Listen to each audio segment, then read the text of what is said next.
If you ask my friends, I've gone to hell.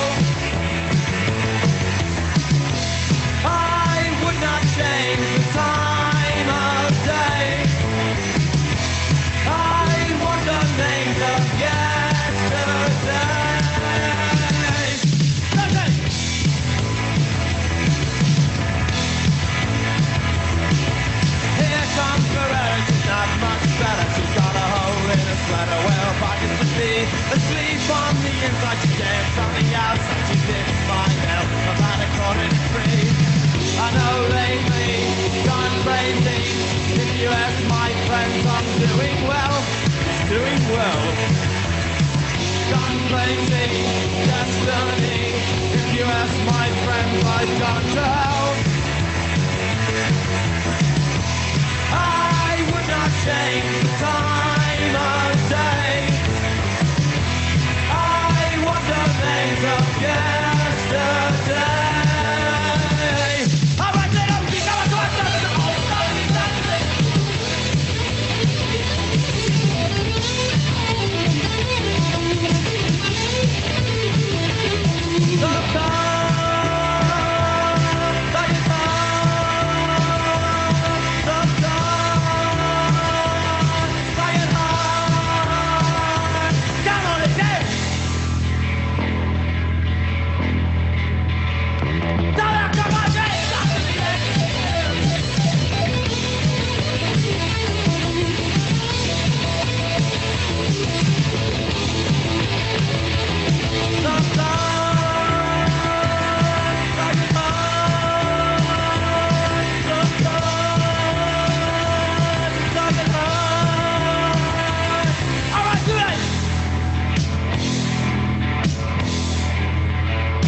Hyperactive Child, take 4. I got a different ass. I can't get so okay. Oh, I know you're super loud. That's why you drag me here. You're hyperactive child. You're something to do wild. Gonna calm you down. Now it's more perfect. Drag me to the floor. Blowing down my pants. I'm running all on my back from my brain into a friend. I'm hyperactive child. Got too much of a mind. Would you rather happy? Now this won't hurt me. Cameras in the hall. No windows, just my balls. But pledge allegiance to a flag, now you obey!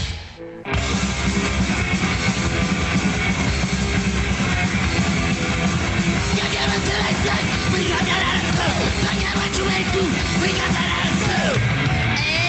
We got the pyramid, we got the pyramid.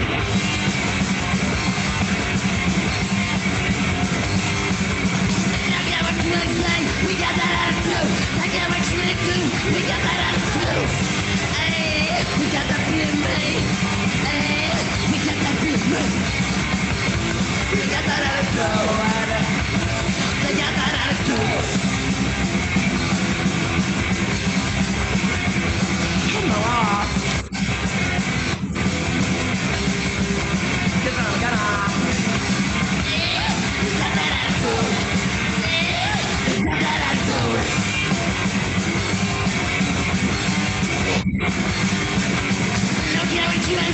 We got that attitude. I got what you ain't do. We got that attitude.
Hi, this is Michael Venus for Never Apart. I'm in Tompkins Square Park in Manhattan, where I get to speak with the legendary Penny Arcade.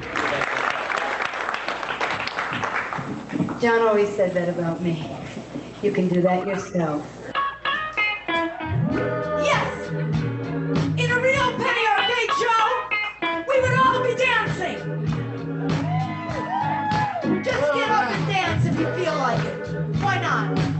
You know, just for a minute. Just to get your energy going. Why not? Nobody gives a fuck what you do. Nobody is looking at you. People have their own problems. Penny Arcade is a home. Hey, hi. Hi. I see you on the thing. Who has dedicated her All life right. to I love you. Let's talk after it's done. Why do I do this? Okay, call me back. Yeah, it is nice, but the reason I do it is so you can tell who I am, as opposed to what my work is. See, this is me, and then there'll be my work, and there's a lot of me in the work, but see, there's actually work up there, because for some reason, people are always reviewing me. So I write my own work, which I've done since 1983. I started writing my own work when I was around 33. I debuted my first full-length work when I was 34 in 1985. It was all improvised. I always tell my mother, you know, that I'm gonna miss her when she dies, and my therapist said, well, you don't actually verbalize that. And I said, yes, of course I do. I say, Ma, I'm gonna miss you when you die, and after the funeral, we'll come home, and I'll make calamari, and I'll do everything just the way you do it, and it'll be, you know. As a kind of a teen runaway, I was like known for my one-liners. You know, people always wanted to know who was writing my material. And then when I was 16, I ran away to Provincetown in a car full of queens, and they left after the weekend, and I was like, why leave? And I stayed, and where I met Jamie Andrews. Jamie would end up taking me in when I was 17 on the streets of New York. And Jamie was always fascinated by my speaking, and he took me to John Vaccaro. And John Vaccaro had the Playoffs of the Ridiculous, and in New York City in the late 60s, there were two games in town. There was John Vaccaro and there was Andy Warhol. And I ended up joining the Playhouse of the Ridiculous. And then I became a Warhol superstar when I was 19. But I found that really boring compared to the Playhouse of the Ridiculous, because Andy enrolled me in being a Warhol superstar after he was shot. When he was looking for people, he wanted, because there's many different generations of the factory which people don't understand. So this, after he was shot, he wanted people who were like flaming creatures but grounded, or who had skills, because he still had a lot of people who were in those films were just, you know, like the loudest, the person on the most drugs talking, you know what I mean? You know, it was pretty vague. You know, there was some vagueness there. And so, of course, he loved the Playhouse of the Ridiculous, and he came to everything. And Jackie Curtis introduced me to Andy, and I went to shoot a movie. They convinced you were no good. Men have been convincing women for the past, since time began. I went out with Andy to events, which really meant he had like Rent a Superstar. So a bunch of us would get sent to some rich person's house. Do you know what I mean? It was tacky. You know, for me, I mean, I'm into adventure. I'm into adventure. You know, I need more adventure than being in rich people's houses. How can I explain it? I mean, John Vaccaro was doing like really radical performances. That's where glitter comes from, right? Number one, glitter, John Vaccaro. Number one, let's start there. Rock and roll on stage, John Vaccaro. Before Hair, before anybody else. The Playhouse of the Ridiculous is comedy. Ridiculous means to ridicule. We ridicule the conventions. We ridicule all the things that make up all the conventions, all the establishment. And I think it's all tongue-in-cheek, except there is a wicked bite to what we're doing. Once I started getting known as a performer and I was going out and people knew who I was, I would end up seeing Quentin out. And what people would do is because, you know, Quentin was very available, they would bring him to like nightclubs and have the glam moment of walking in with Quentin Crisp and then just leave him there. Yeah. So I was like always seeing him like at the end of the night, like he's going to take a bus across town, you know, and I lived in the East Village. So, you know, I would like take him home a lot. We started to get to know each other. You say even a marriage to oneself may not last forever. That's right. Has your relationship gone on with yourself? Or did it stop 10 years ago, but you're still living together? And then he became very attached to me. And then, so that would be 86. So by 1991, he chose me as the woman he most identified with, as his soulmate. But when they asked him why he chose me, he said, most people would be horrified to be identified by me as their soulmate. But Miss Arcade is impervious to embarrassment. Which isn't true, but that's what Quentin thought because he was an Edwardian. So at any rate, we did a lot of shows together. We did a show called The Last Will and Testament of Quentin Crisp. He appeared in Bitch Dyke Fag Hag Whore, the night that I did it with Marianne Faithfull, the last Bitch Dyke Fag Hag Whore in New York after it ran for a year off Broadway. Bitch Dyke Fag Hag Whore created the international burlesque movement. There was no burlesque movement before. In 1990, I only used women dancers, but in 1992, I realized I had to include men. So the origins of boylesque come from me, like the neo-queer performance burlesque scene comes from Bitch Dyke Fag Hag Whore. This is not a safe space, people. This is a pro-sex, freedom of speech rally. I have a mandate that was given to me as a young person because gay history has always been passed down as an oral tradition, and you were trusted with that history to pass it on.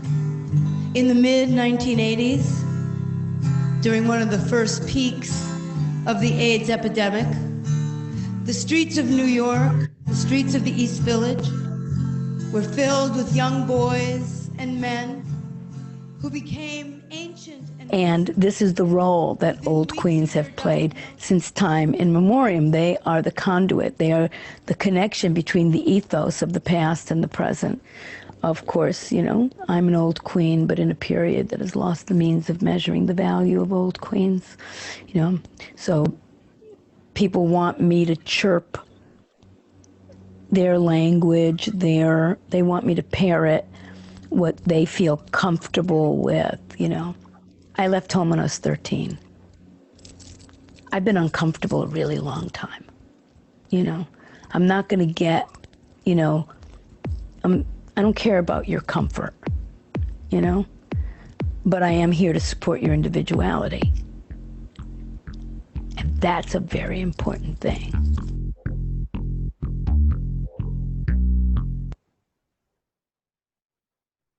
Well. Hello. Hi. So, all right. So, welcome to CPZ Media Lounge. My name is Darryl Hell. The idea of this is to kind of give people a deeper insight into the people that have shaped a lot of culture that we don't know about or that we've attributed to other people or however that goes. So, Penny, thank you so much. It's great to have you as our inaugural interview. It's exciting. Super fun. I'm excited to be here. So, when you think about how you have engaged, the world, you've always seemed to, I tell my students, if you come in through the front door, you're sneaking. I mean, you come in through the front door, there's too many formalities. You go through the back door, you're sneaking. But if you come in through the side door, you can write your own rules. And I feel you have effectively written your own rules throughout your life. How did that happen? Well, I think that it's interesting thought that happened because of the people who were, if not, I guess you could use the word role models. I think that we all gravitate towards people who embody what we would like to be and the values and the character traits. I've always been attracted to people who were unique, who were who carried something that was just their own, and that I've always been anti-authoritarian. I have never been rebellious. People think I'm rebellious. I think rebellion is bullshit. Wait. Since you know where we're at, so break that down. Why is it bullshit? Rebellion is for amateurs. Okay? Rebellion is for people who need other people to think that they're their own person. Because, with me, it goes way back. My mother, who always put everything so succinctly. My mother, the little chief, an immigrant, Italian, basically uneducated woman who was probably the greatest judge of character that I have ever met. She was very psychic as I am. Her ability to read somebody's character, given that she didn't speak the language and the culture was really strange to her, but she always tuned in. And she said to me when I was little, let's say when I was 7, she just turned to me one day and she goes, "You always say yes, but you do what you want." So that's the opposite of being rebellious. And when I ran away when I was 13, and I was gone over 4 weeks, living in the woods and crashing in Jewish kids' houses who were on vacation at the beach. Nobody knew I was a runaway. Nobody. And on the day when they came to pick me up, the cop who I saw every day said, "Hey, Susie." And I'm like, "Hi." And he said, "There's some people in a car over there who want to talk to you." He respected me. He didn't grab me, and go, "Oh, you're the runaway they're looking for. We knew there was something wrong with you. Just like, whoa, okay, she's the runaway, but polite, nice, warm, friendly. So yeah, so, you know, this goes further with me because like people think that I'm a provocateur. Now, I may be a provocateur or my work may be provocative, but I'm not doing it to be provocative. And that's very, very different. I have never enrolled in the idea of being an enfant terrible. And there are so many of those. And to me, they are such a bore. It's like a brat. It's like a kid, an enfant terrible artiste, me is like some kid having like a shit fit in a supermarket, you know? So yeah, so there you go. But I think, you know, and I always say this, and I say this to students when I lecture at art schools, you know, I didn't come to New York to be an artist. I didn't even know that was possible. I didn't even though I have always been an artist from a very young age, and I've always made stuff and created stuff, and I've always done things for groups. That's always been something that interested me. But I didn't have that I'm an artist thing. And so I think that's an interesting part of it. I grew in art. Do you think that if you were to have erased the runaway part, like that component of your life, what do you think, where do you think that you would have gone? I mean, like, you know, you already had academic success. Yeah. It's an interesting question. And now that I'm much older, it's a question I ask myself a lot. Because, you know, I'm going to be 70 tomorrow. Into my 8th decade. Totally amazing. Dig it. It is. It's wild. It's wild to be me and to be turning 70. And I ask myself that, you know, I think when you get to this age, you start trying to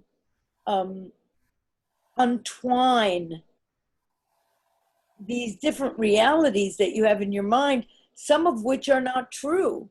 So for a great long part of my life, I was both driven and trying to escape what other people said about me, or what their projections were about me.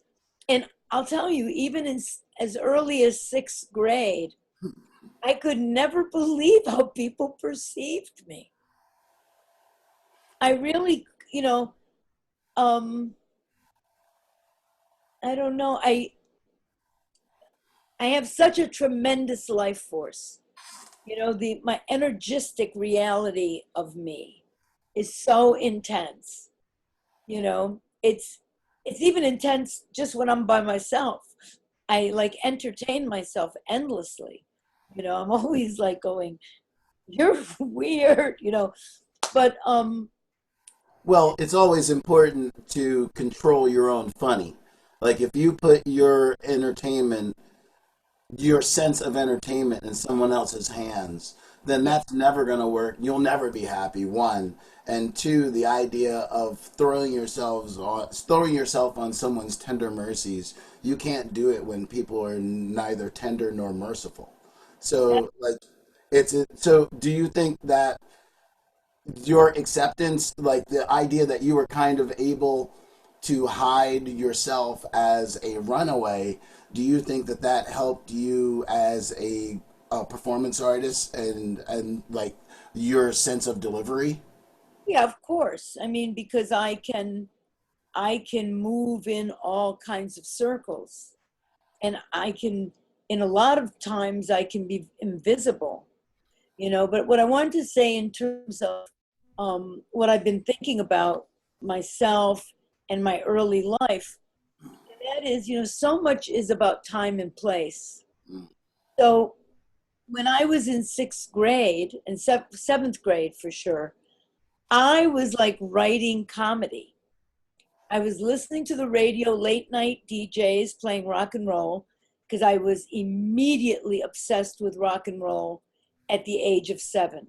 I discovered it on early radio, early morning winter broadcasts where my mother would have the radio on because was there going to be snow? Was there going to be school?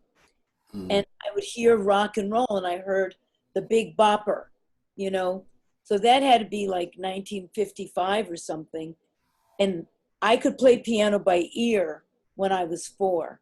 I was playing Chantilly Lace when I was 5 years old. I was like obsessed, right? But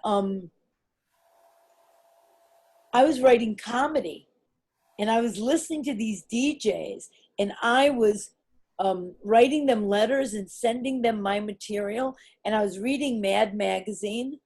And then when I was in 7th grade, I was like, I was like kind of the class clown, except nobody was laughing at me.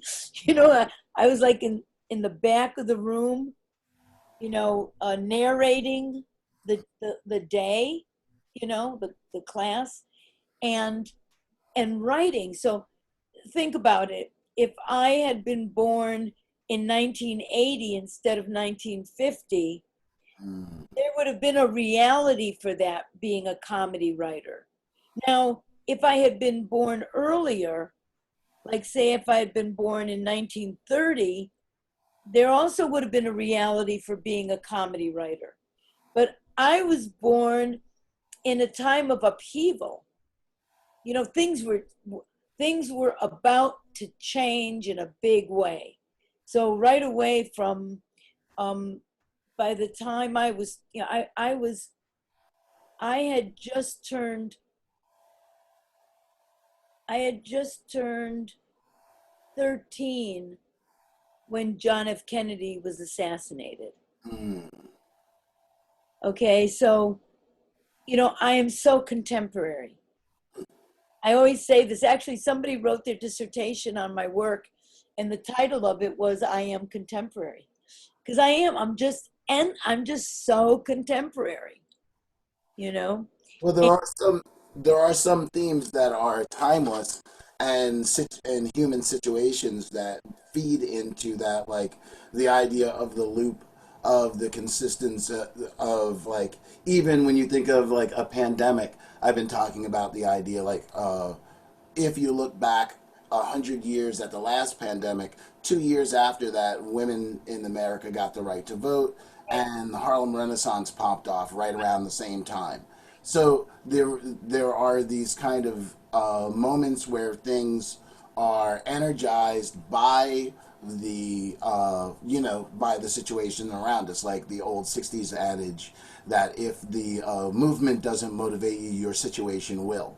So do you think, so now that, like, a lot of the things that were a part of our youth, at me being 56, a lot of the things that were part of our youth is kind of broken off, like, in other words, that were like, they were the first times it happened. Right. Now, like, you can,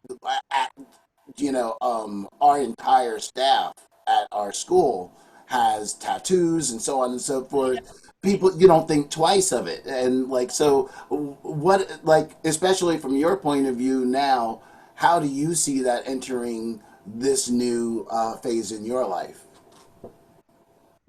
How do I see what entering into my Just the idea of the the fact that just you could eat now, you can have a job, a high-paying job, I can't covered in tattoos, and that was not possible. I can't have a job because the person with the tattoos can have the job that I would never get because I am a tattoo. Okay, I am always going to have an element of outsider or an element of difference. Okay, now there are some circles that are very refined circles that really appreciate that difference in me, and they don't see it as something that's a harbinger of chaos, something like that.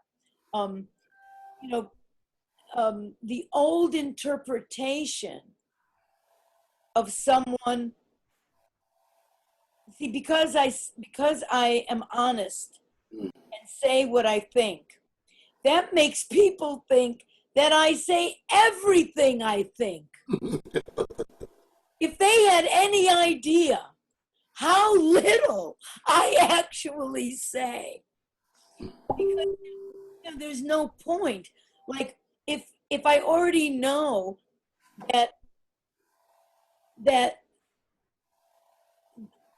the amount of truth of a situation that I see that fits in my pinky nail is going to be way too much for most people.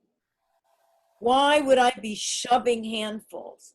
So this also makes it that I'm quite a loner. I'm alone. But I've had a sensation of being alone since I was very small, you know?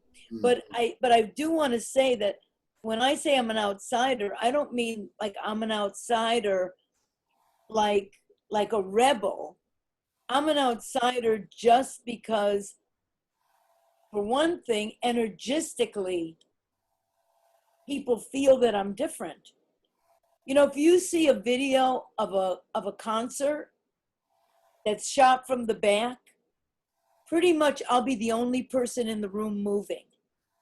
You know, I'll be like, I'm like there, you know, and I look around and everybody's still, and then I try sometimes to be more still, you know, but I am different, and for whatever reason, that container of difference, and that might be why I was born in 1950 and not born in 1940, you know, or do you know what I mean? Because I am like the times. I am kind of a signifier. Signifier. Oh, signifying. Yeah, I'm like a signifier, you know. But you know, to go back to when I left home and, you know, all of that, I never made a choice in my life. I mean, I think this is something that I'm really trying to grab for myself right now. And I've been doing this since I was 58. So, you know, it's quite a few years now, right? Because I know I never made any choices. I just chose from what was presented.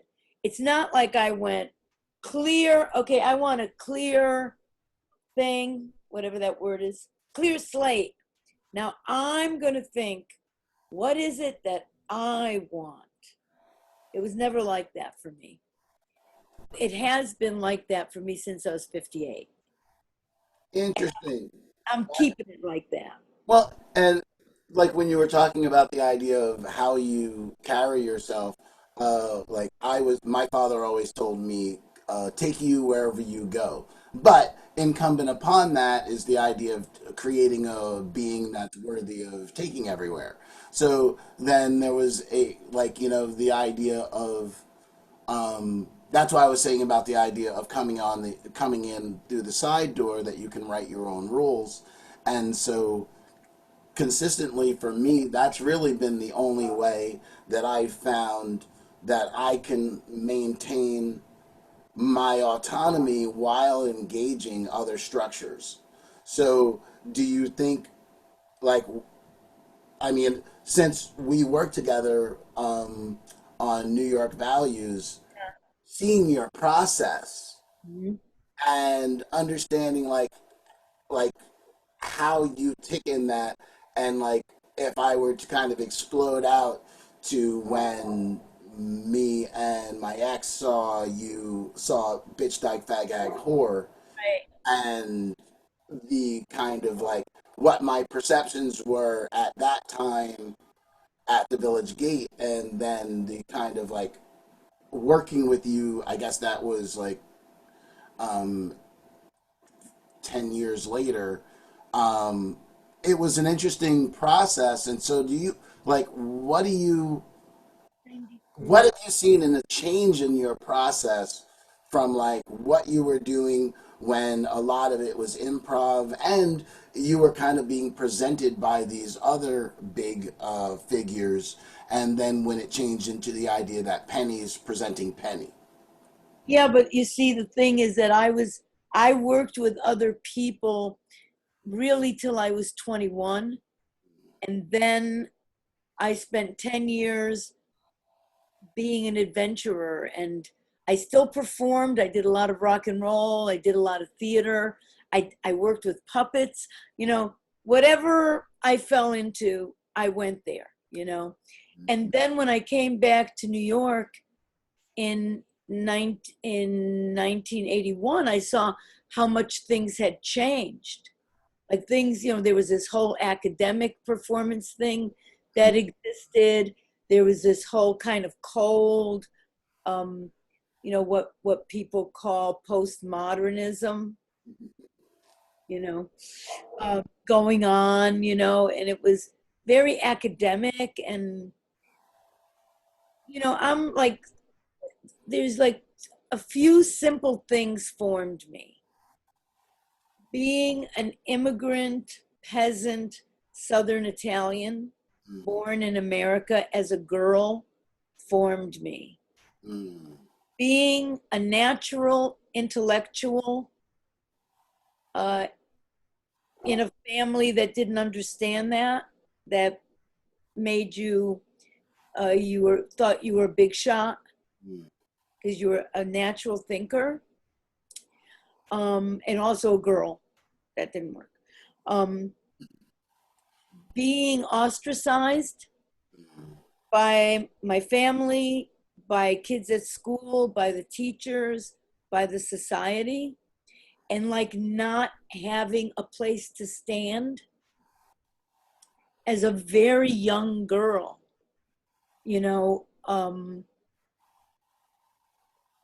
and yet always finding something interesting and exciting, and so I've been, a long time ago, Patti Smith, when I was in Amsterdam and everybody's freaking out that I wasn't coming back to New York. That's like 1971. And I wrote to Patti, who was my best friend at the time, and she was 5 years older than me. So I think I looked up to her as a kind of, older sister type figure. And I said, everybody says it's a tragedy if I don't come back. I didn't even know I had a career. I didn't know what they were talking about. What about your career? I was like, what career? Like, I didn't even understand it, right? And Patti said, I don't know what to tell you. She said, because of the age difference. She said, when I was 20, I wanted to taste it all myself. Now I'm 25 years old, and she's like in a different place. And she said, put yourself on other people's streets when you feel to. Well, I have been putting myself on other people's streets my entire life. That's always been something that I've done. So, I have a real, I'm a many cultured person.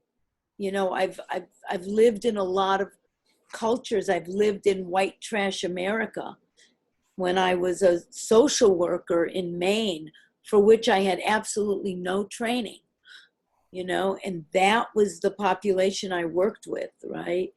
And I lived on Formentera with peasants, with farmers, and, of course, also with all, drug dealers and, super freaks, Ibiza in the 70s. But that's not what that wasn't the main thing I hung out in. I hung out with the farmers and the fishermen, Can we go back? How the hell did you get that job then if you didn't have any training? Well, it was Maine in the 70s. And there was, I was living in the woods with a guy named Bodan Sukhopar, who was a musician and a sculptor and a total super loner, who was like definitely, you know, wanted to be off the grid, and we were really off the grid. I wanted to work, you know, so I had gotten a job as a waitress and was trained to do French service, you know, in Waterville, Maine. And then when that job kind of ran out, there must have been an ad for someone to do social work, and it was actually to replace. It was only for It was originally only for like 4 months or something, to replace somebody who was getting, I think, cancer treatment. And it was a woman who was probably the age I am right now. And the thing was that there was nobody applying for these jobs, you know, and I lied, you know, I said that, you know, nobody ever, you know, I always said I graduated from college. Nobody ever asked me if I graduated from high school, you know. You know, I was very well spoken, and something that people don't understand about me, I don't think, is that I perceive systems. I understand how things work, you know. So I was a very, very, very good social worker. I was really good at it, you know, but I also cared, it was very hard for me because the people who I was servicing, you know, I didn't grow up like that. I mean, there were some, you know, I grew up in a poor neighborhood, so I grew up around some kind of white trash kids, you know, who smell like vinegar and, you know, stuff like that, you know. But to really see the way white trash America lives it's really sad, you know. As a matter of fact, it's very interesting that one of my friends that works in a school on the Jersey Shore, they had to, when we went into remote learning, he had to drop off computers into this area, and he dropped off computers in this one area, and he was like, dude, I'm telling you, it was like going into like Beirut or something. It was like going back in time. And so, yeah, there's a lot of people living multiple realities. I mean, that was the reason why I asked you about the kind of the evolution of like things that now are possible that were not even, that were only done in quote unquote outsider or people who did not conform to whatever. Yeah, but I mean, like, dig it. I was watching something the other day, a TV thing, and it had this music in by this person, Ezra Furman. Do you know who that is? Ezra Furman. Okay. They're 33 years old. They're like identified as trans. This motherfucker can fucking rock. Mm-hmm. I mean, like, you know, I mean, really rock. And, you know, just the music super appeals to me. So I sent it to Sasha, who is 10 years old, who is Chris Rail, my ex's little boy, who's like, I don't know, he was like born a rock and roll freak, you know? If the internet had existed when I was like, it's like Sasha's, you know, writing songs, you know, making films. He's been doing that since he was 5 years old, you know, because there's the internet and he can listen to Kate Bush. He listens to Kate. I mean, I only listened to Kate Bush because he listened to Kate Bush. I'd never listened to Kate Bush before. You know what I mean? You know, I'm somebody that has, other people would call it holes. I'd call it things to discover, you know, because I'm an R&B, blues, and soul person.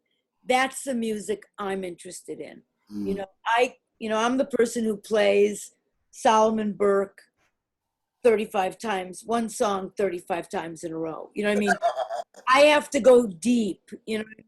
Like, I don't you know, I'm not the person who needs to be up with who the band is of the moment. That's just not my thing. Right. You know, but then when I discover somebody that I like, I go like ape shit, like, wow, you know, and so that's the kind of thing I'm talking about when I'm talking about time and place. And I can say the same thing to you, Darryl Hell. What if Darryl Hell was 10 years old right now?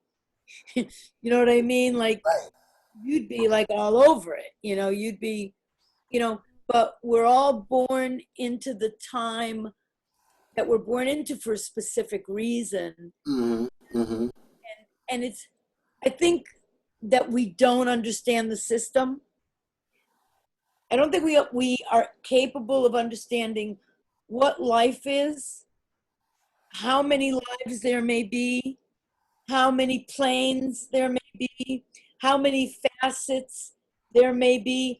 Maybe we actually do get to play all the roles, you know? So that's a lot what I'm thinking about now. And so over the past 10 years, so what am I saying? 10, is it more than 10 years? So I'm 69 and I was 59. Yeah. So over the past 10, 11 years, really with the end of my marriage, which was a huge shock and was really the catapulting final gesture to break me into my individuality and reality. You know, it was not a tragedy. It was a magnificent thing that occurred, and I'm very grateful for it. In this period, I've been able to see how driven by fear, PTSD, that I am somebody that's so sensitive. I take in so much, and I'm probably my adrenals, my metaphysical adrenals are probably shot from the trauma that I've had in my life, that I have always wanted to like lessen what's coming in at me, to be more with myself.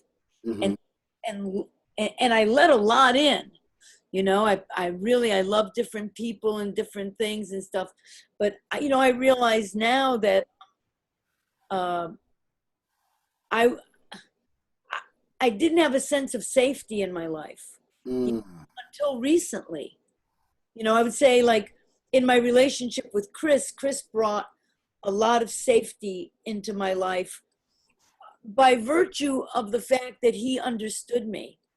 I've not been very understood in my life.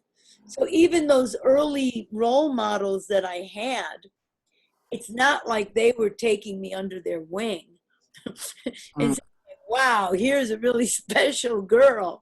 You know what I mean?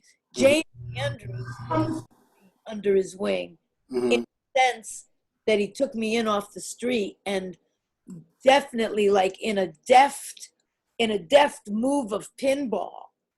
That's what that was. He just hit the ball just at a time where I could have, gone, I was like, I wasn't a drug addict because I didn't really have an addictive personality with drugs, but that was the world I was living in, and it was a black street drug world. Some people don't want to accept that exists, and it exists from the bottom to the top. There's a whole lot of levels to it. We had a funny experience when I first met Steve. I think maybe it was in 92, but it might have been earlier. There was a very famous guy, well, famous to us in the downtown scene, named Joel Markman. And he was the star, considered the star of Jack Smith's Flaming Creatures. Of course, now people don't see him because what he did in Flaming Creatures, he was in drag and he put lipstick on.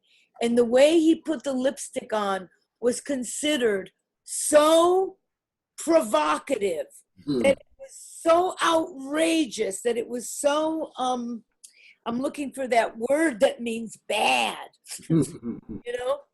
that he was considered the star of Flaming Creatures from 1962 probably till the 80s. Now, people don't even see that scene anymore because it looks normal to them. But I had reconnected with him, and he had been a very famous junkie.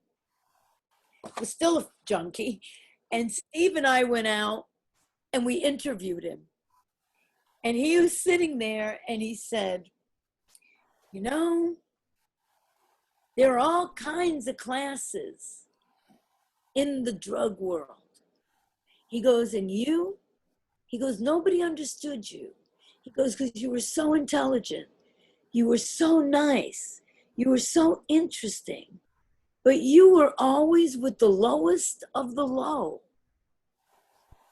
And that was I didn't know people noticed. My nickname, all those black junkies and stuff, they used to call me Lady. That was their name for me. They called me Lady, And I never realized, first of all, I didn't realize that people noticed me. I didn't realize that they observed me. But what they didn't know was that I had nowhere to live. So, of course, I was living in shooting galleries. And who's in shooting galleries 24/7? It's people like me who also didn't have any place to go, But I wouldn't have known how to say to somebody, hey, I don't have a place to live. I mean, I can't even say it now. I had a funny thing with Steve that was less than 10 years ago. I was coming back from Europe and I went to stay out in Fire Island for a few days. And then I had to come back into New York and somebody was in my apartment and I needed a place to stay for 4 days. I couldn't ask Steve for a place to stay. All right? I couldn't ask Steve. And I went and I stayed in this hostel on the Bowery where a lot of I said, wow, $30 a night. This is my problem, right? I went there and of course, I'm the only person who got bit by bed bugs. There had to be bed bugs in every single room because I moved 3 times. And then finally I had to call Steve up, And I was like, Steve, there are bed bugs here, And Steve says, come and sleep here, And I was like, it was very moving for me. And I know it's moving for Steve. I couldn't ask. I couldn't ask Steve. Right, of all people. What I mean? Like, so it's an issue. It's an ongoing issue that I'm unpacking, as I get lighter. And I love that because I'm thinking about John Giorno. And John Giorno, I really identify with the great poet, John Giorno, not just a poet. He was a producer. He did so many things. And he was so prescient with technology and art, But he was 14 years older than me. And he was my hero since I was 18 or 19. But I got to know him when I was 42. I always say, I never said more than hello to John Giorno till I was 42 years old. And then he discovered my work and he went ballistic over me. And it was one of the greatest things that ever happened to have that kind of recognition from someone who I admired for so long. But one of the pieces that he wrote after 70 was everyone gets lighter, everyone gets lighter, everyone gets lighter. So everyone gets lighter if you have that inquiry, if you're willing and able to start unpacking these issues, and like I always say, like I never dealt with my PTSD because first of all, my PTSD is so profound. I would be one of those people who didn't do anything but deal with their PTSD. You know, I would have had to become a psychiatrist and then have groups for deeply damaged people. You know, it would have taken over my entire life. So as I like to say, the way I deal with my PTSD is I pull the 300-pound kitchen island in front of my door. I leave a light on in the living room, and then I watch murder all night so I know where the serial murderers are. And that's how I deal with my PTSD. Now, I am actually starting to make some new inroads into that, which is about personal safety and personal peace. But you see, this last stage of life is so important and so critical because it is the completion of character. And this is where you get to like untwist everything, you know? Well, speaking of untwisting things, we have 10 minutes left to this segment. Yeah. So I wanted to get to have, at least if you can, to read something from your memoir. Oh, okay. I didn't realize that was going to happen now because guess who forgot to organize that? Wait a minute. Don't worry, because actually there's a computer right here. And inside the computer, one thing that Penny Arcade has is lots of writing. So let's see what I'm going to read you from my from that. Let's go to get rid of some of these other things. Okay, see memoir.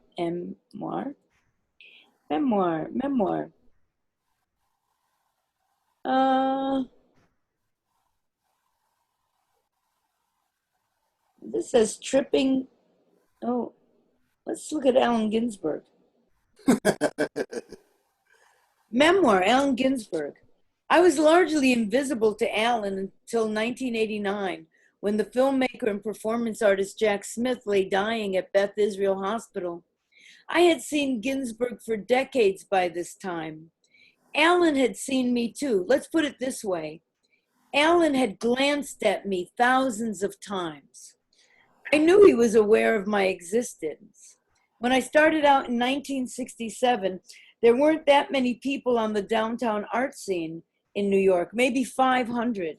And I had a name people didn't forget, Penny Arcade. But unlike a lot of my friends and other young art types in the 60s, I did not try to cultivate famous artists. Frankly, I thought it was tacky. Worming your way into the attention of famous people, that fell squarely under what my mother, the little chief, called trying to be a big shot. I just couldn't do it. I thought it was obvious and humiliating. Everyone famous would know exactly why you were being friendly. When the 27-year-old gay photographer Jamie Andrews took me to live in his one-room studio sometime after my 17th birthday, I was shocked when he showed me his address book full of famous people's names and addresses and phone numbers. I mean, famous people like Salvador Dali and Tennessee Williams famous. Do you know them, I asked. No, he replied with a smirk. Have you ever met them? No, Jamie said, pulling the address book away from me. God, I thought you were cooler than that, I said. Why would you have addresses and phone numbers of people you don't know, famous people? I searched his face. It's important to be prepared, Jamie replied. I thought a bit sheepishly, in case you need to get in touch with them. So you know where you're going, the kind of people you want to know. It would be many years, seriously, into my 60s, until I understood how much famous people crave the attention of young nobodies. Have you ever seen a famous person surrounded by people who don't know who they are?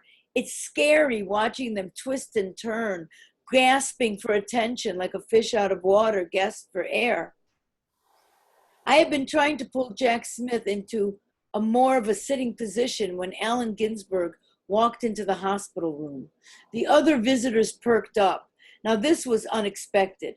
Everyone knew how Jack, an art star famous since 1962 for his experimental film Flaming Creatures, had burned every bridge he had ever crossed. Garrulous, hostile, and brilliant, Jack had changed cinema with Flaming Creatures, with his use of drag and nudity.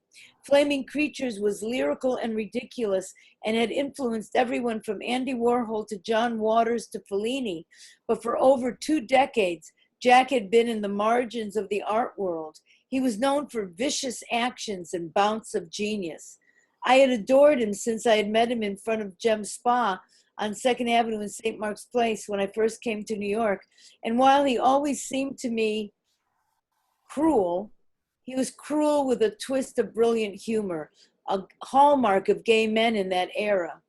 Alan had sat down on the side of Jack's hospital bed. "How are you, Jack?" Alan said kindly.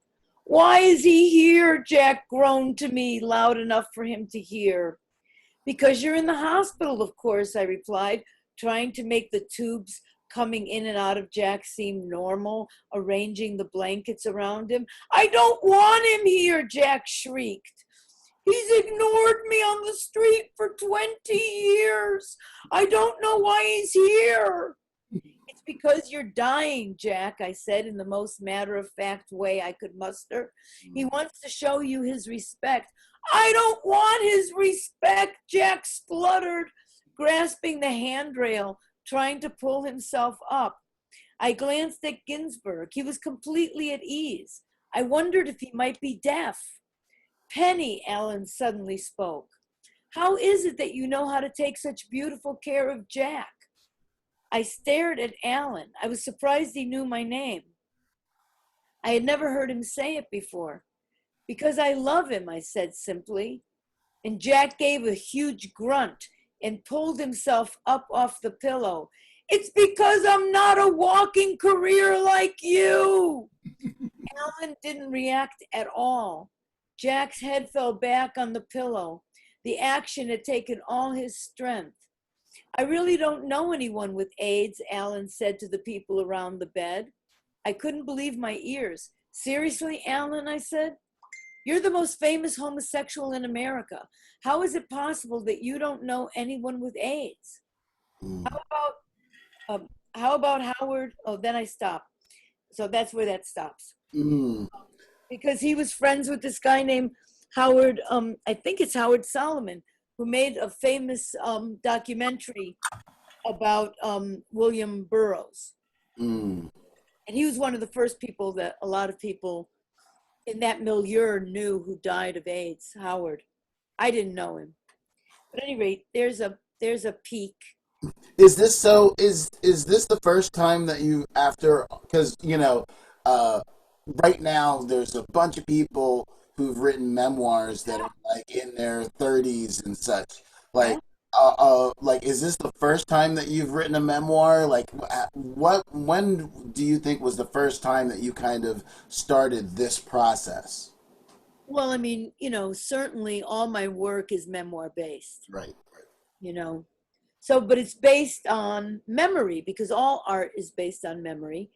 And my work is based on cultural memory because I wanted to show worlds that I knew, right? Mm-hmm. And of course I've done monologues that are from my real life, like in Bad Reputation, there's a few rape monologues about rape. But people have been telling me to write my memoir since I was 18 years old. I didn't know what they meant. I now wish somebody would have sat me down and explained, "Your stories are amazing. Nobody's lived this kind of life and is 18 years old. And you should write this shit down because you're going to forget it." I always wanted to be a writer, always since I was very young. I always wanted to be a writer, always wanted to be an actress, always wanted to be a movie star, always wanted to be an anthropologist, always wanted to be a simultaneous translator at the UN. Well, that to me is a perfect transition because that opens up a lot of things. What we're going to do is we're going to play another clip from Penny, and then we're going to come back to a big old structured Q&A. So we'll be right back. All right, great. Great work, Darryl. Thank you.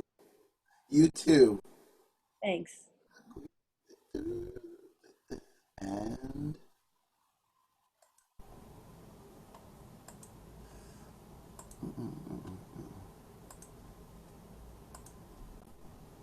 First one.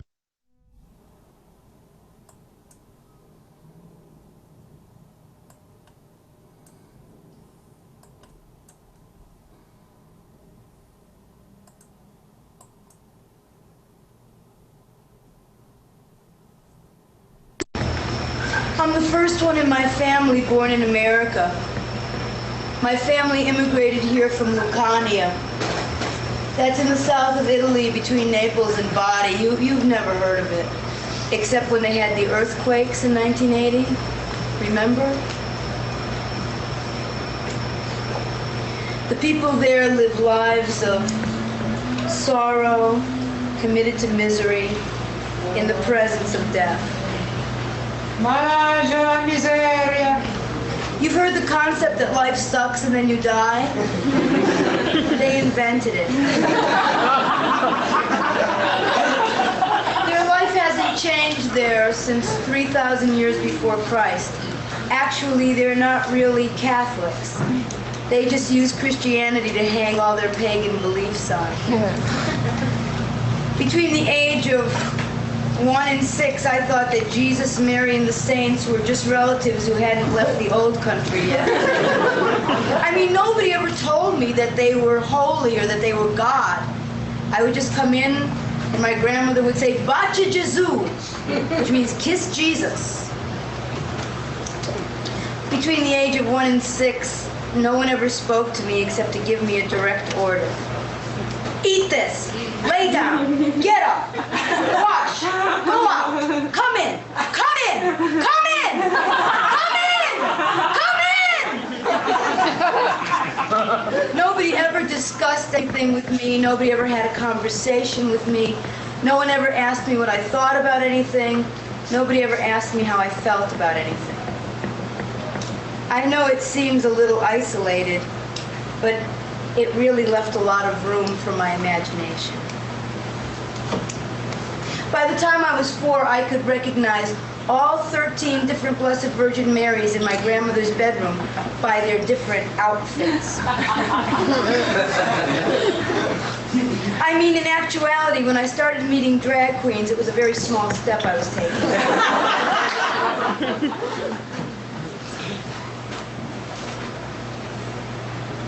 When I was 4 years old, my father was committed to a state mental hospital because of a beating he received at Ellis Island. I got a letter from Ellis Island about a month ago. It said that for $200 I could put a plaque up with my father's name on it. I'm thinking about it.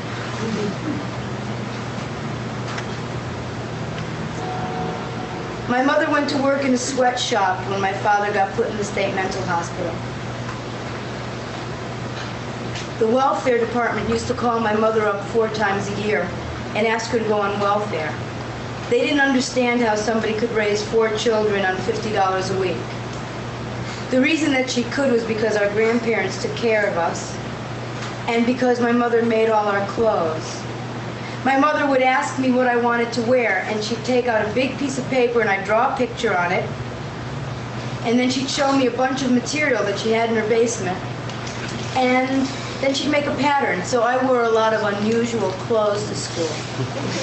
I particularly favored off-the-shoulder velvet. You know, 3rd, 4th, 5th grade, with big taffeta skirts, silk taffeta. I was very small. The scraps of fabric from the sweatshop could make whole dresses for me. I was extremely eclectically dressed.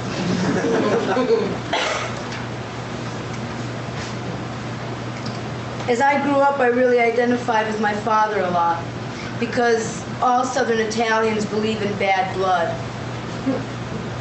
So if I did anything wrong, it would be, she has the mala sangre. Mala sangre, Malone.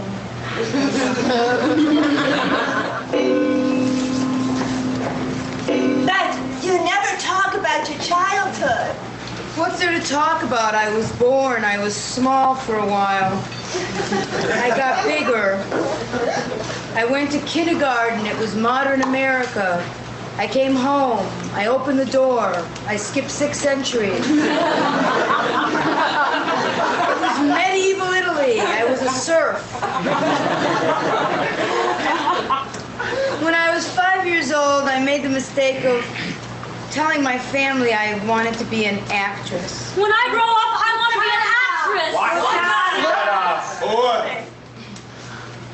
When I was 6 years old, I went to my friend Karen Essalunas' house, and her mother made potato pancakes for me and painted my fingernails all pink. Look, Nani! Wash that off. After that, I just kept my feelings to myself, and I never said anything to anybody anymore. So I was at my mother's house, and I was watching these reruns of Laverne and Shirley. Now, I never watched very much television, so I'd never seen Laverne and Shirley. And I realized while I was watching it, the reason why the show was so successful. Because it was another working class comedy. You know, you are too much. You are working class. That's what you are. I know. Just shut the fuck up. Shut the fuck up. All I said is that Laverne and Shirley is successful, like Archie Bunker. It's a working. Go back to the real world. Stop it. You are working class. That's what you are. I know that. No. What did you say? I can't believe this. What, we're gonna have a fight about a sitcom? No, we're not gonna have a fucking fight about a sitcom. We're gonna have a fight about your bullshit. Why don't you take your bullshit right back to New York, huh? You know something? You're living in a fucking fantasy world. You know that? You what? You want to be an artist? Shut up! Be honest. You want to write? You think you got something to say? Let me tell you something. Let me clue you into something. Art, Sue, is for rich people, and you're not one of them. You know what? Besides that, nobody wants to fucking hear from you, huh? Just shut your mouth. Fucking nobody. And everything that you have to say. All right? Oh. What did she say?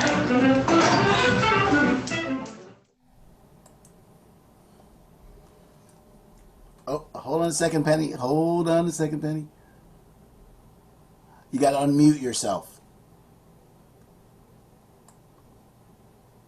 Yep. There we go. Well, that's some good writing.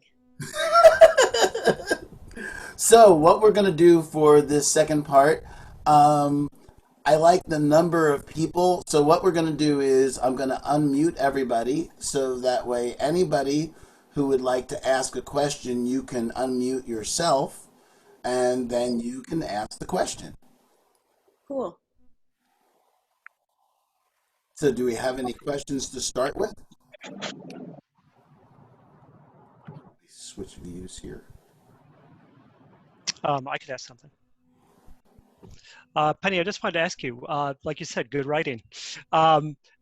Is there a writer, you haven't talked much about writing itself. I was just wondering if there's something about writing or language that you find really fascinating that you might want to share with us. Well, you know, it's interesting for me now. So I've called myself a writer since I was probably around 50 years old. Before that, I never called myself a writer. And I always wanted, I always wanted to be a writer. And when I was very small, like when I was 8 or 9, I was writing a book. And the most important thing about the book was the name of my protagonist. And I found the name, and his name was going to be Kyle. And nobody in the world was named Kyle in 1959. Right? I got it out of a baby name book in a supermarket, right? Now everyone is named Kyle. Everywhere, everyone is Kyle. But anyway, when I had the name, and then I went to write it, and I didn't know what to do. And that was traumatic. I thought that I just, because I love to read and I love stories, so I just thought I'd be able to write. So I never tried to write again for many years after that. You know, I come from a storytelling culture. Southern Italians are storytellers. And I'm a natural storyteller. I grew up with it.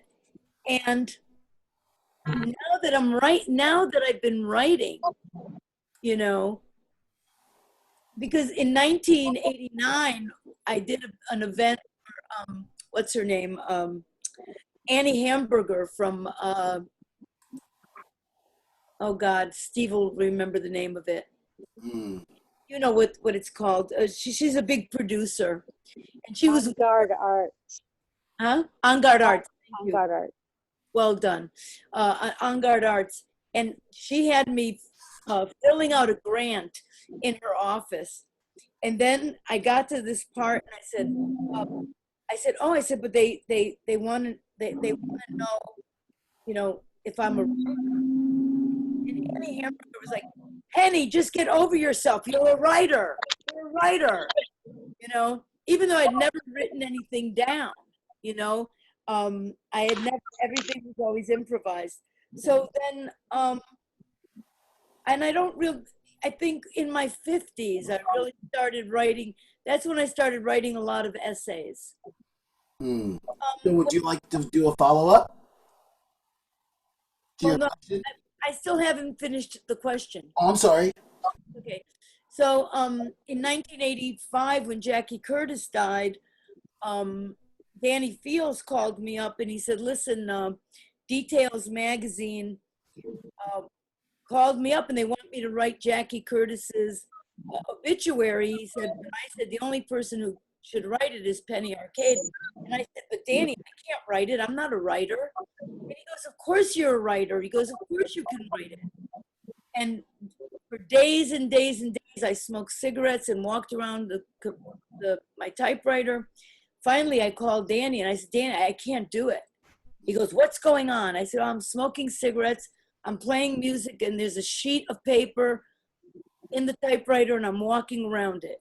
He goes, yeah, you're writing. And I was like, okay. And I went up to Woodstock and I sat down and in 45 minutes I wrote this obituary, which Details printed. They didn't change a word. But even that wasn't enough to give me self-confidence, you know? So this is what I'm trying to say to answer your question. Like, now I know I'm a writer.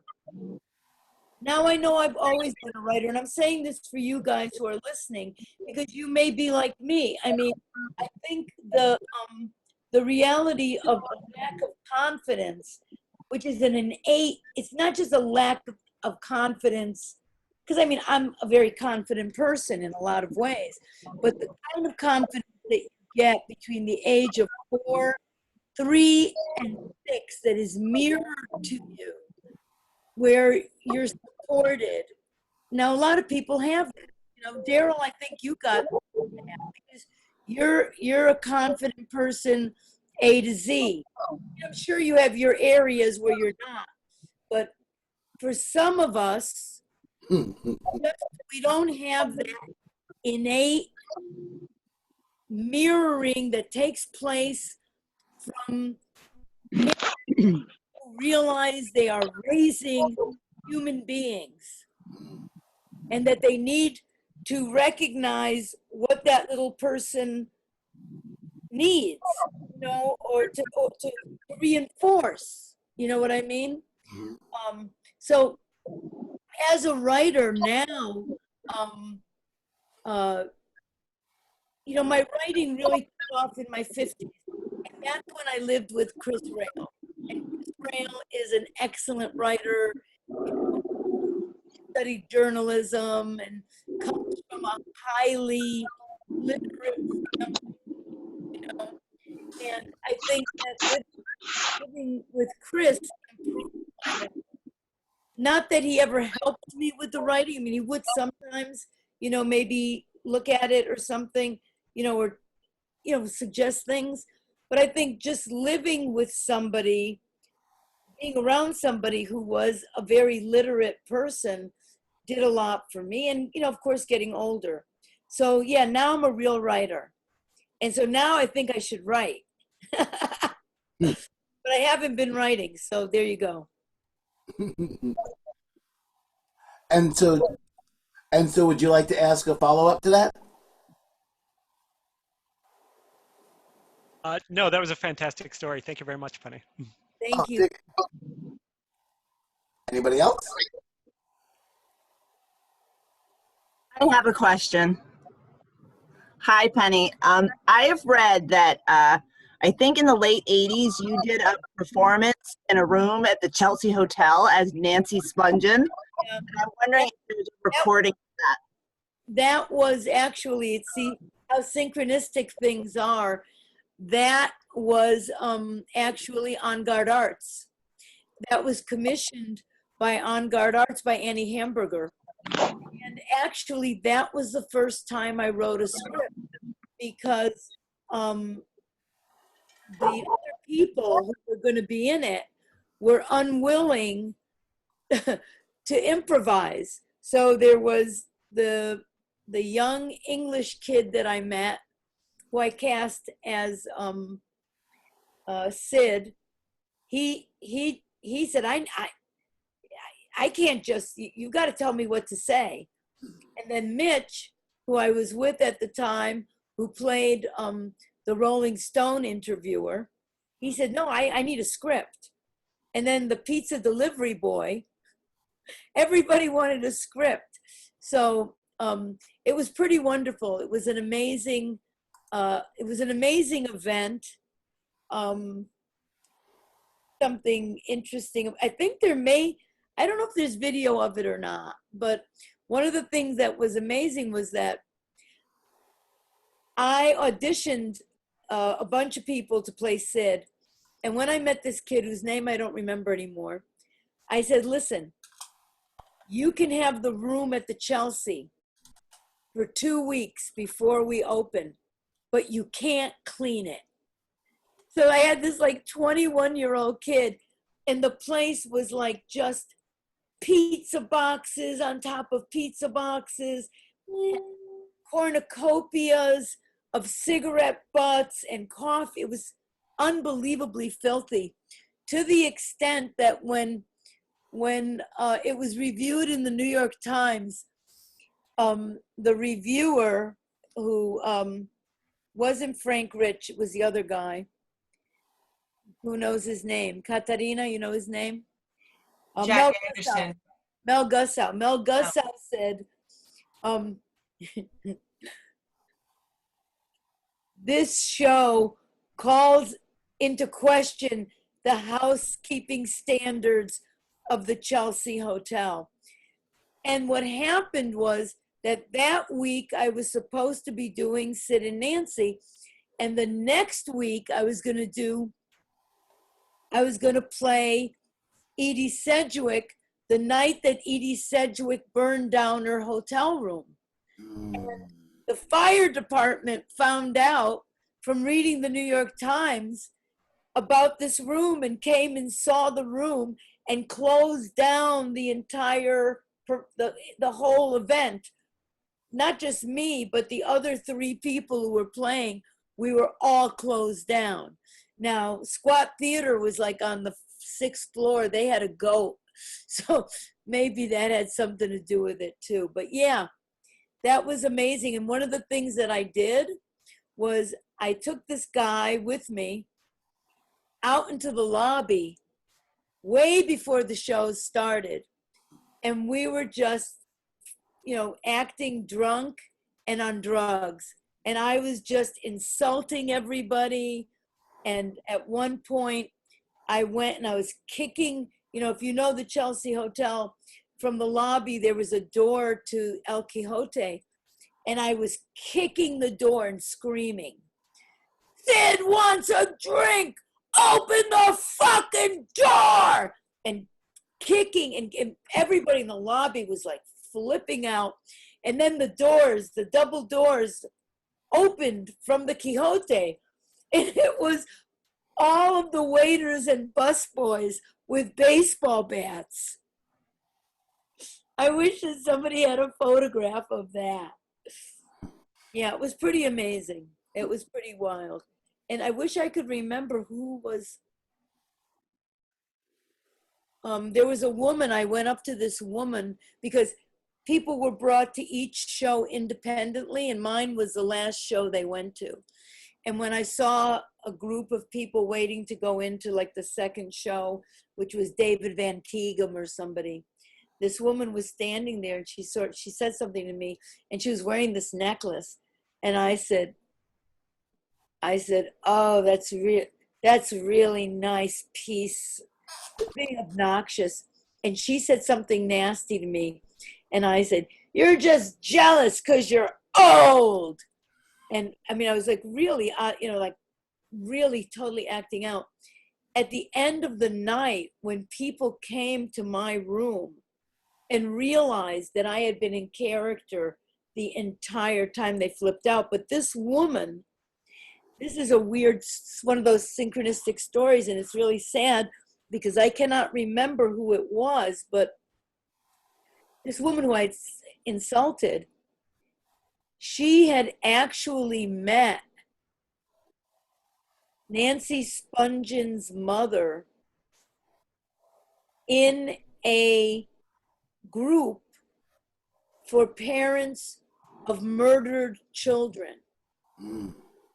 And she waited, and afterwards she came up to me and she told me that she had never understood her daughter and the life because her daughter was a junkie and whatever else.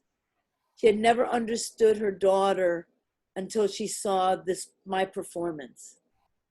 And she told me she had been in the group with Nancy Spungen's mother.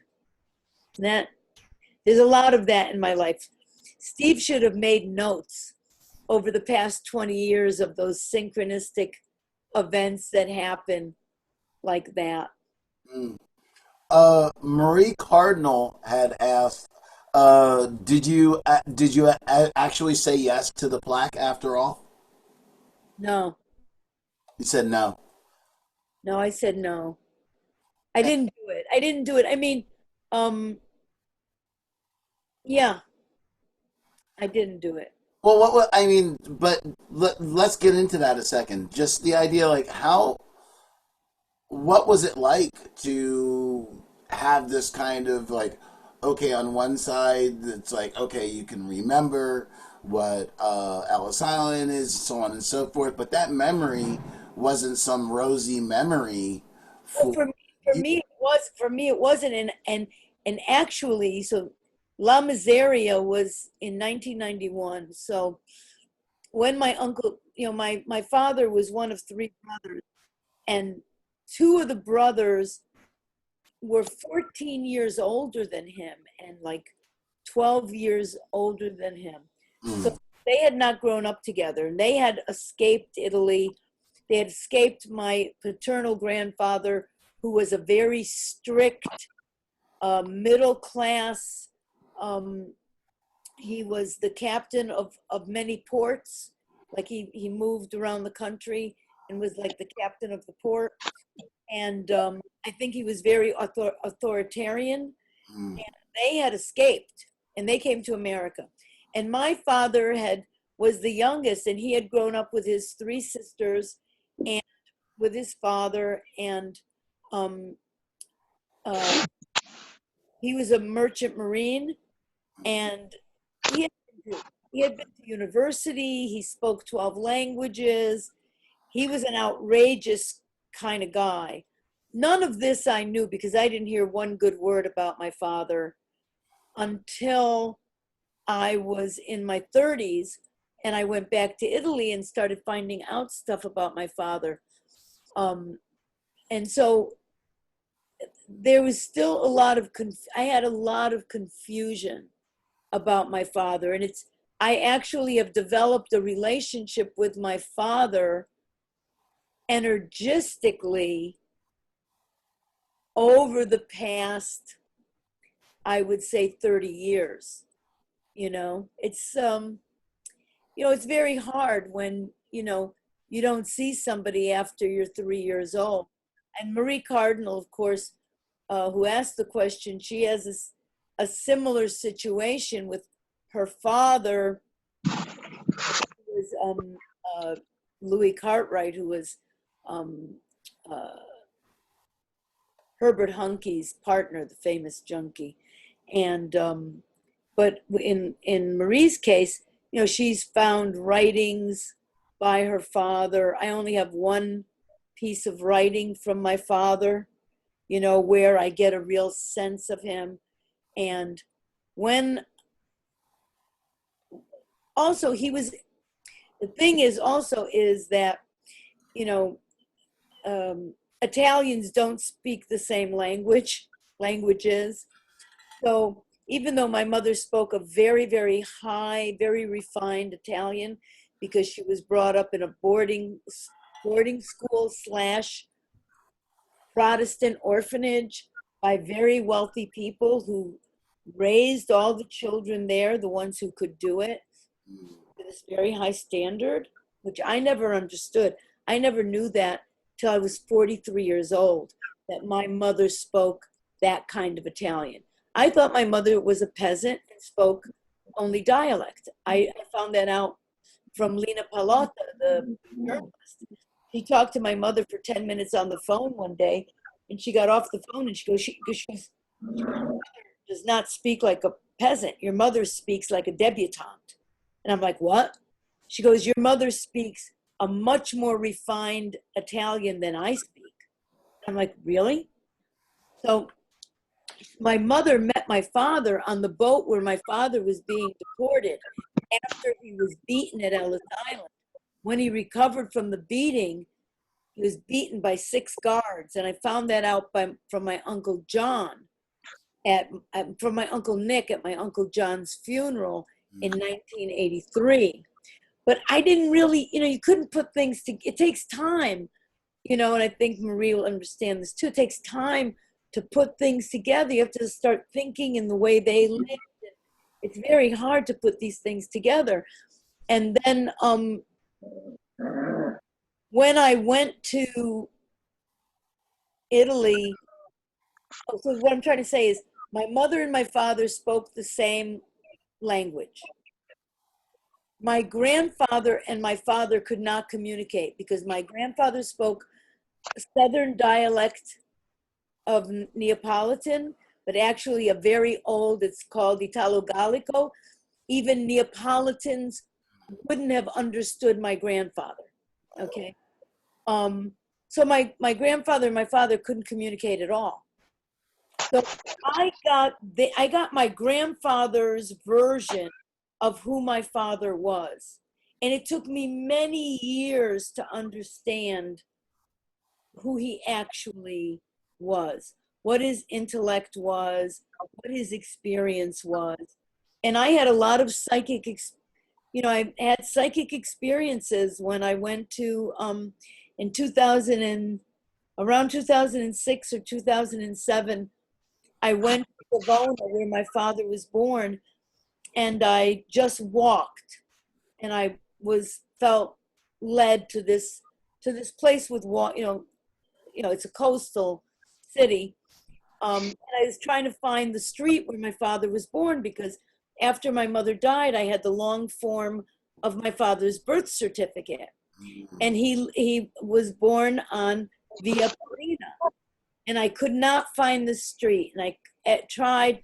And I went up to old people, and asked them, and nobody knew, but I kept coming back to this one area that was like kind of a park, very close to the sea. And I just kept coming back there. Finally, I thought, well, if I was in America, what would I do? And having lived in Maine, where I worked for the town of Maine, after I was a social worker, I got a job running the theater in Maine, in this Pittsfield Community Theater that the town inherited for back taxes. And how did I get that job? Well, not too many people applying for that job, So Because I was the head of a town department, I had a town meeting, so I knew about the other departments that took care of the streets and stuff. So I said, I know, I'll go to the city hall and I'll ask for the Department of Roads. So I went to the Department of Roads, and there was a young woman, like 30 years old, and I explained my story, and she wanted to help me. And she said, there, I'll be back. And an hour later, she came back with this huge book of maps. And she looked and she said, this road, this street was decommissioned because it was in the middle of an area that was bombed. Now, in 1984, when I went to Italy and I met my father's three sisters, my father's three sisters told me that my father was a freedom fighter and that he worked for the resistance. And then, of course, I started to understand it because, of course, this park was where 250 people died who were bombed by the Germans. So I was led there, you know. So it's interesting there, you know, it's, what is it called? Epigenetics.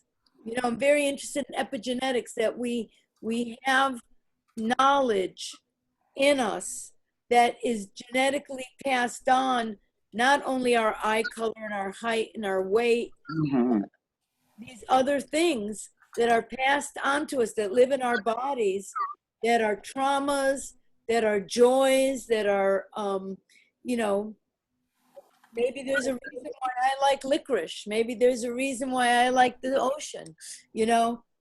So, you know, I have developed over all of these years a relationship with my father. Marie, would you like to ask a follow-up? Because I asked that question when you had bounced out. Yes, I mean, Penny has come so long. You know, you can tell that she was a social worker. You could tell that she's a writer. You could tell that she's a performer. I mean, I'm in such awe of you. I really am. And, you know, I when you speak about your father, as you know, I can sense that passion and that mourning in a sense too. You know, I've come for, you know, full circle. Don't you feel like you have too? Yeah, no, absolutely. I mean, the thing is that, you know, I was brought up to feel that my father was a really bad person who was like a really worthless person. Right. I didn't know how much of that I had absorbed, you know, because so this is what I was saying, when I went to Italy and I met my father's three sisters, I grew up speaking dialect. So I wasn't an Italian speaker then. I'm an Italian speaker now, and probably Italian was my first language with my father and mother because that was the language they spoke together. So I had an extraordinary opportunity in 1984 when I met those three women, but I was not that interested in my father. I was fearful to know more about my father when I was 34 because I had been told he was a bad person and that everything bad about me was coming from my father. Right. It's taken me many years to get out of that, and then you're stuck trying to find out things psychically and, you know, epigenetically, you know, but you can't. You can, and also we don't know. I mean, we don't know. You know, I'm an ancestor worshiper.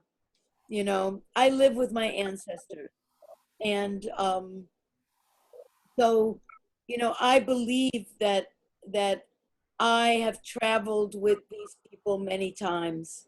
You know, this isn't the first, and this isn't the last.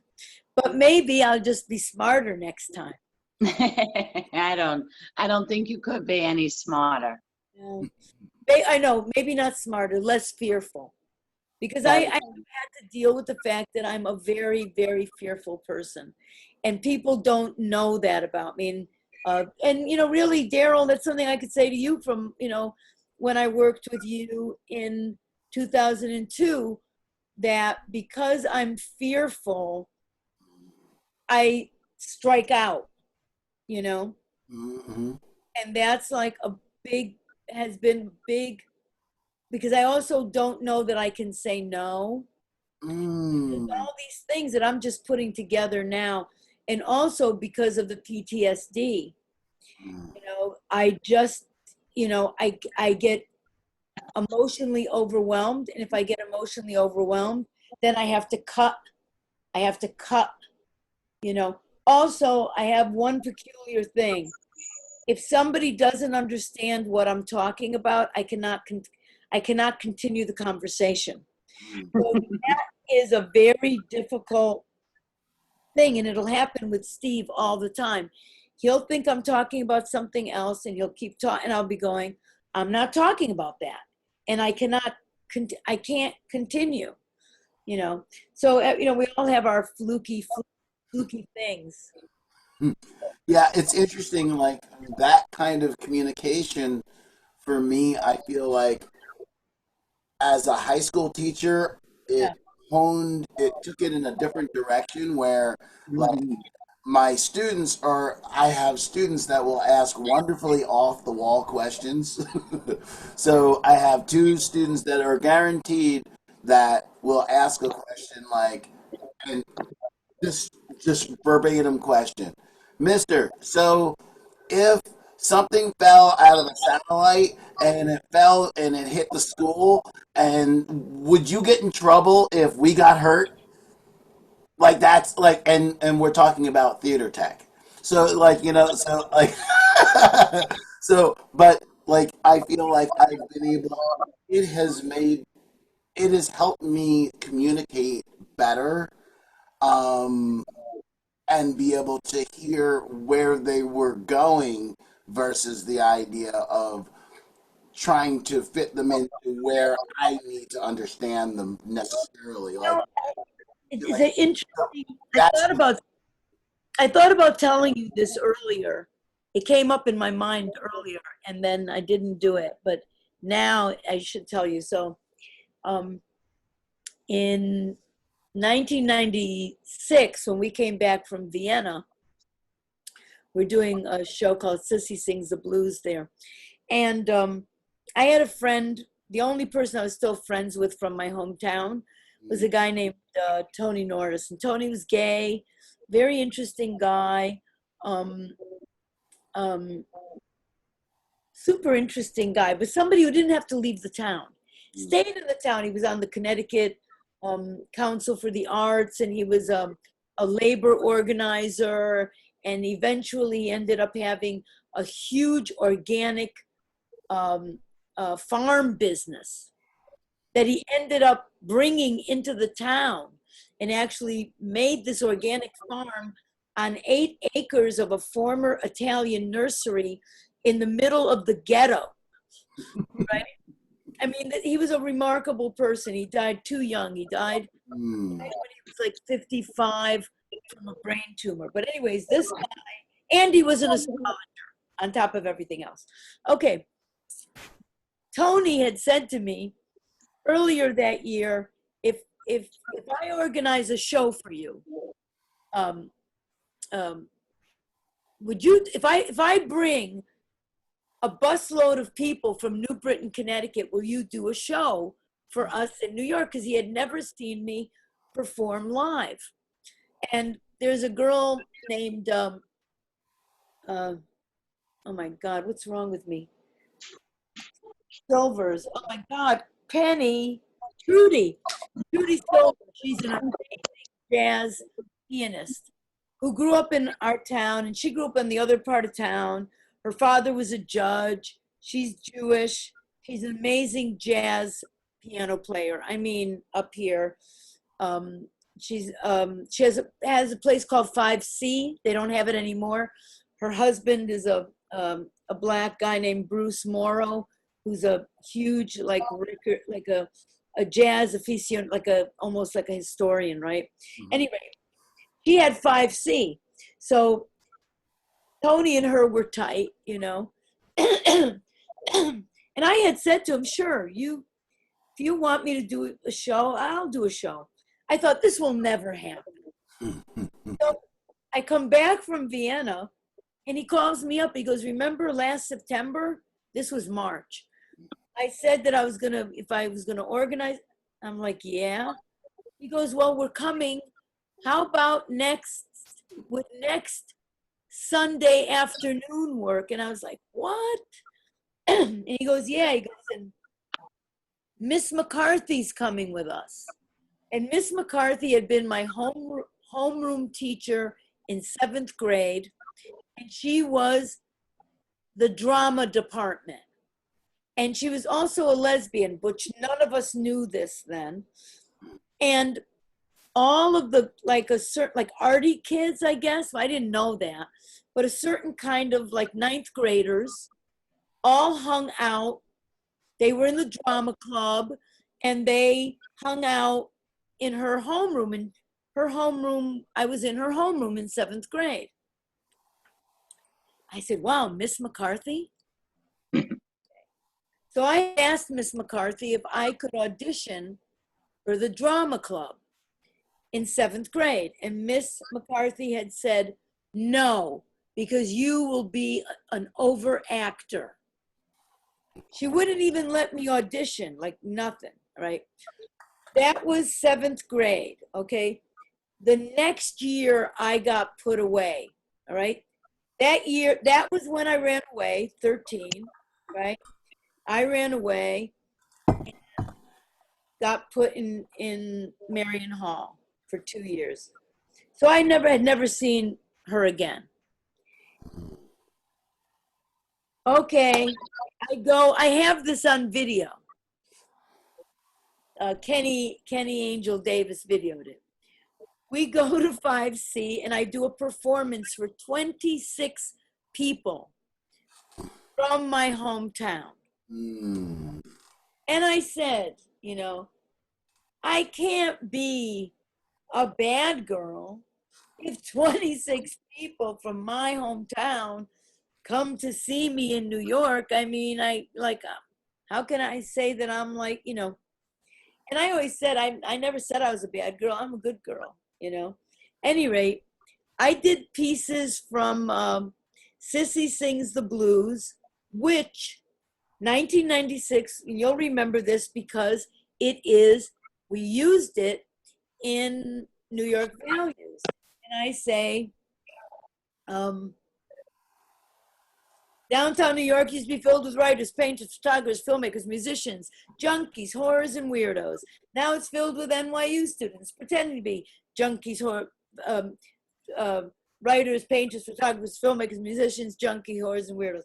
In other words, the 10 most popular kids from every high school in the world are now living in New York City. Those are the people who most of us who came to New York came here to get away from. Nobody who was popular in high school can ever be hip. It's not possible. If you were popular in high school, that was your peak. Happy. I do this performance, right? And nobody laughs. And people were laughing in Vienna, right? But nobody laughs. So afterwards, we're getting everything together. And I did a bunch of other stuff. I did some character work. I did my character Girl, who's a Black Latina junkie whore, homeless whore who's pregnant, which is, one of my very best characters that I've ever, it's based completely on a real person. I just added 2 lines and I think, well, what my talent is that I saw that her story deserves to be shown. You know what I mean? And that just quieted everybody up because Girl is an amazing, very confronting character, and I go all in on it, So I'll do a little bit of, do I have time to do a little bit of it for you? Sure. My daughter, why do you do these things? Know why, Mama? Because I'm a follower. And the devil, he took me with him. He wanted me to do bad, Mama. That's why I got a bad disease, Mama, from sharing dirt and needles. And that disease that gave me AIDS, Mama. Please forgive me. That's a fault. A fault I never understood that it would happen to me. But I'll tell you one thing. I want to die the soft way, not the hard way, because I don't want to feel no pain. I want to feel good. Ba ba ba ba ba ba ba ba ba ba. I'm gonna be a singer in the future. Your girlfriend, give me 50 cents. Give me 50 cents. Shit. Your brother, give me 50 cents. I can tell a construction worker when I see one. Yo, big brother. We are the world. We are the children. You are the one that makes a better day. So let's start digging. And eat that shit up with Michael Jackson. Yo, sister. Are you a nun? I want you to pray for me. Pray for me. Because I'm in need. Because I'm sick. I ain't had nothing to eat for 3 days except for them nasty sandwiches from the Jehovah Witness. You know that white bread and mayonnaise? Yeah, and then they come and they want you to pray.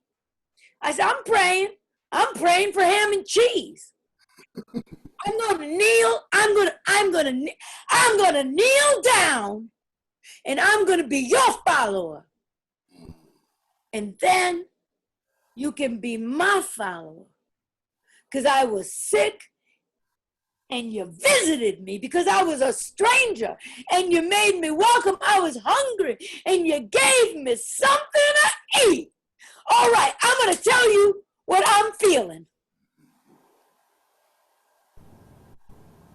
The CCW has taken away my child.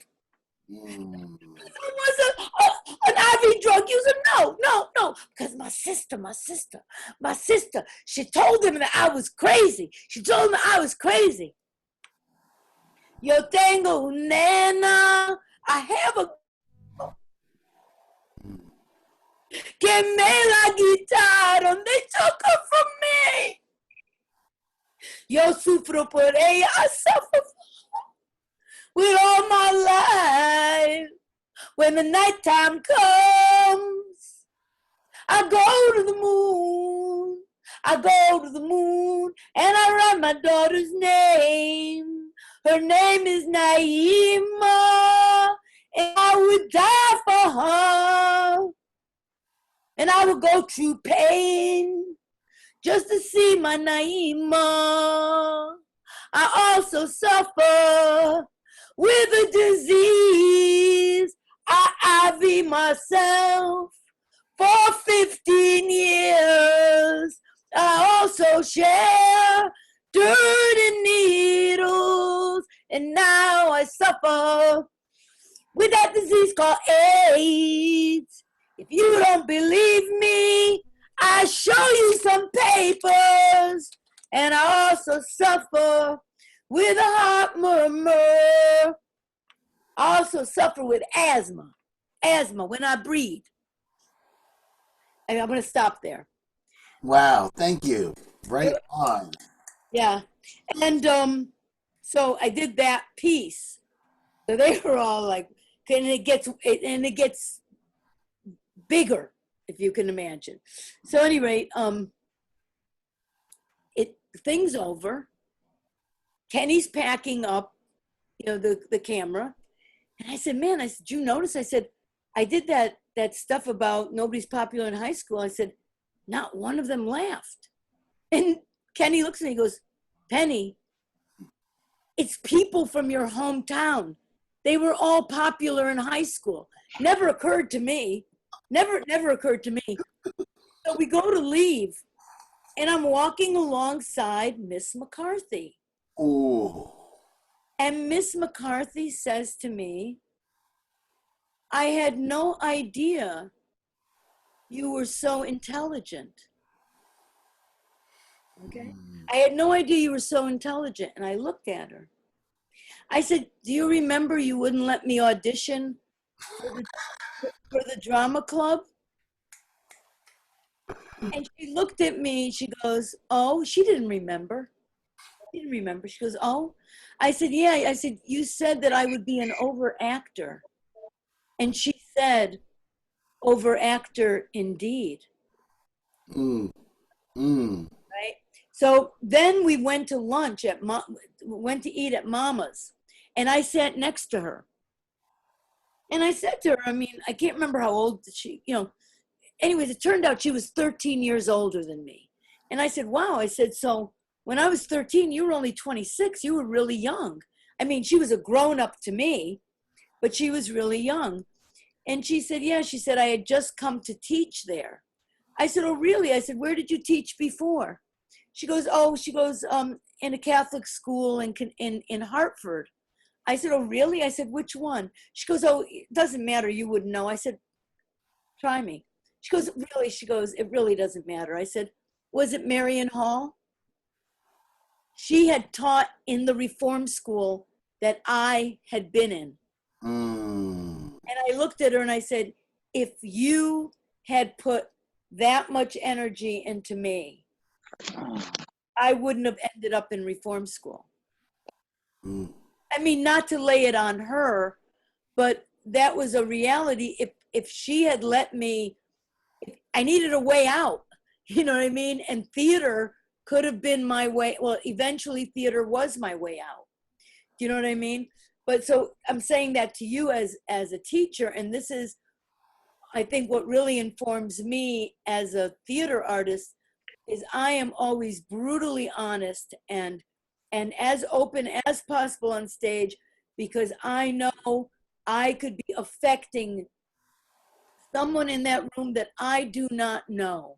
Right. And I never lose sight of that. I absolutely never lose sight of that. That is always so important to me, because I know how much a difference that just that much, really a soup spoon, a teaspoon of proper attention, from an adult to a child, what that can mean, and somebody's a child really, till they're about 34. Well, I mean, for me, I see it as the idea of being the vehicle to help them see beyond their own limitations. So if they can see like my students always say, like, Mister, why are you so amped up? Or like, or why are you so extra? And it's just like, well, and I said, well, I'm lucky to do what I do. I love doing this, so on and so forth. I love watching the light bulb go on in your head and so on. I like being there for you. I feel like I'm paid to kind of be a educative mentor, if you will. And so the idea of like, just last week I got a letter from a student who now is doing great, so on and so forth. But it was the idea that he had attributed where he was. He was just like, I would not be where I am today if it wasn't for you and helping me get this job. And then like I took him to his first job interview and I got it for him and so on and so forth. And the idea of like the physical support of like, the tangibles of like, okay, well, I have a network, I can help give you opportunity. But then there's the kind of intangibles, although I see them as tangibles, of the idea that it was somebody who he had all the confidence in the world. He just needed somebody there to help him say, like, this is what you can do, and the idea, don't believe just because you can't do something right now doesn't mean you can't do it. And it's understanding that evolution, like everybody sucks when they start something. No matter what, like they will always suck as a comparison, even if they might have had like a spark of something or so forth. There's a difference in like innate talent and then when it is honed over years of execution. And so I know we're coming up on our stop point, but I really wanted to kind of get into like, if you can give me like 2 minutes of like what was the thing that like if you were to kind of pinpoint a a thing that either a thing that you've done or whatever that articulates that kind of core, like if it wasn't for Penny, X wouldn't have happened. What do you feel out of yourself for like, because there's certainly things that I'm sure that you have that are unique. The thing, this is what I know. What I know now is that I have talents in a lot of different directions. One day, this is very pivotal. Chris Rail works as a medical writer. So he's always going to these medical conferences. So we went to this medical conference in Philly, and we're staying in this super posh, how these pharmaceutical things, super posh hotel on Rittenhouse Square. And we have a suite, and he's gone off to the conference, and I'm walking to the bedroom from the living room where the big TV is on, and Hillary Clinton is addressing the National Lawyers Association. And as I walk by, I look and I hear and I stop and I went, I could do that. Now, I was probably around 55 years old. I am not somebody who at the age of 12 went, oh, I could be a lawyer, even though, you know what I mean? So we all have our own different evolutions, I mean, I went to this psychic, very famous psychic who's in the Village, Frank Andrews. I'd heard about him for years. And I said, I want to go to this guy. And I walked in. A bunch of funny stuff happened before, but when I walked in, first thing he said to me was, you're a singer. And I was like, holy shit, because fundamentally I'm a singer. And there's a lot of reasons why I stopped singing, and did theater. But now I'm going back to singing because I know that I'm a singer. The next thing he said was, you're just starting out, right? He goes, how old are you? 18, 19? And the reason I was there was because of that very thing. I had been being plagued by feelings that I was just starting out, that I was very, very young, and yet I was old. And how could I be very, very young and be old? And then when he said that to me, then I got it. Then I went, that's just the way it is, So that's my answer. Well, I thank you so much for this. Like, as you know, your life is everybody's life can go in so many different directions. But with you, there were so many things that, like, so many different directions that we could go in. But I'm just really happy that we had this time. And of course, you can come back, and we'll have you back after you get back into other performance, and we'll see what you're doing. Beginning of your series, so that's super cool. Yeah, and so I like the format. The format's really good because there isn't much in-depth stuff available. I do a lot of in-depth stuff. But not, I don't know anybody else. Most people, it's always, it should be 10 minutes long, But I think it's great. Yeah. Well, thank you. There's still a place for long form discussion in the world. Yeah. If there is, if we make it. And hence we're here. And so, So to that point, thank you so much.